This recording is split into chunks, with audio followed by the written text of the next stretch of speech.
எண்ணம் போலே எல்லாம் நடக்கும், எதுவும் தப்பாது, இனிமேல் எதுவும் தப்பாது. எண்ணம் போலே எல்லாம் நடக்கும், எதுவும் தப்பாது, இனிமேல் எதுவும் தப்பாது.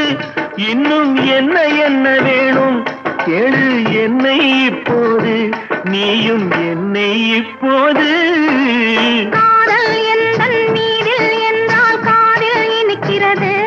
நேரம் காலம் பார்த்து முறையாய் பெண்ணும் கேட்டுக்க வேண்டாமோ?